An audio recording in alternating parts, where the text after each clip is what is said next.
श्रीमन्नारायण नारायण हरि हरि ओम। श्रीमन्नारायण नारायण हरि हरि ओम।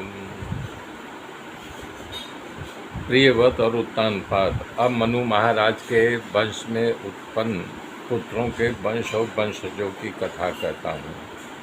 मनु महाराज के यहाँ शतरूपा महारानी के द्वारा 2 पुत्र हुआ था। बड़े का नाम जो है प्रियव्रत था और छोटे का नाम उत्तानपाद। दोनों भगवान वासुदेव के अंशदेह। दोनों का पालन करने में तत्त राजा उत्तान राजा की 2 पत्नियाँ थी। एक का नाम सुनीति था, दूसरे का नाम सुरुचि था। राजा उत्तानपाद सुरुचि से अधिक प्रेम करते थे और सुनीति कम प्रिय थी। दोनों को एक एक पुत्र थे।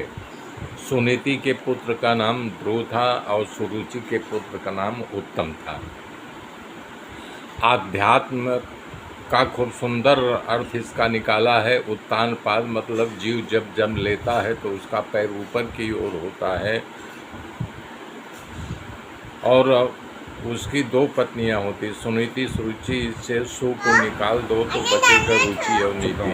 तब देवताओं प्रजापतियों होता है पदार्थ में सभी लोग जो है वहाँ पर अनेक प्रकार के कामनाओं बट इसके नीचे नीति मतलब होता है नीति। भगवान शंकर के प्रेम के नीचे बिल्कुल शांत बैठे थे भगवान शंकर। रुचि जो फल देगी उत्तम होगा। भगवान भागवत में उत्तम का विनाश बैठाया है भगवान शंकर नारद। और नीति जो फल देगी वो धुआया अचल अचल था दर्प राज कर रहे हैं। लकड़ी परमात्मा के लेकर करके अविचल लाका लगाना। भारत जी ने लिखा है के विषय में कोई मंडल में तारा श्री की तबार दे भागवती समाज आया। भक्ति का ज्ञान की चर्चा कर रहे ब्रह्मानंद का एक बार एक घटना घटी।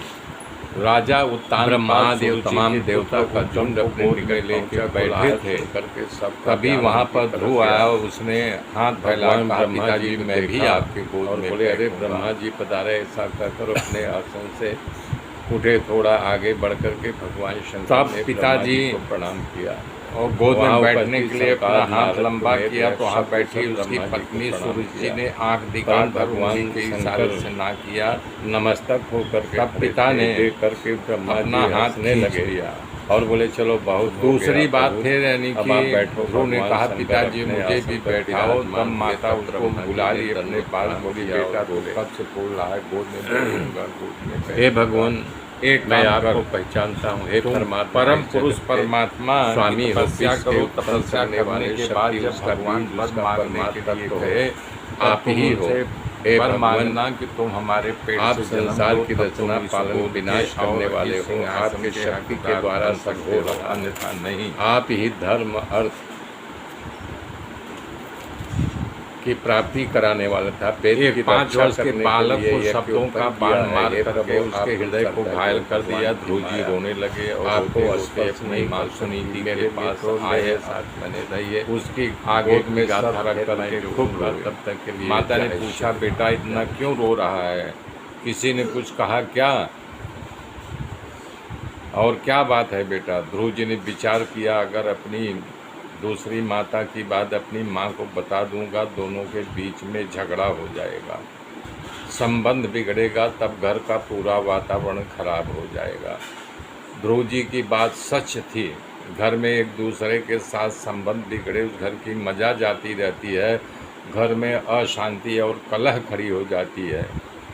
तभी वहाँ दासी आई, उसने सारी बात बता दी। तुम्हारी सौत ने ऐसी ऐसी बात बच्चे को कही है। मेरे मित्रों मेरे साथ बने रहिए।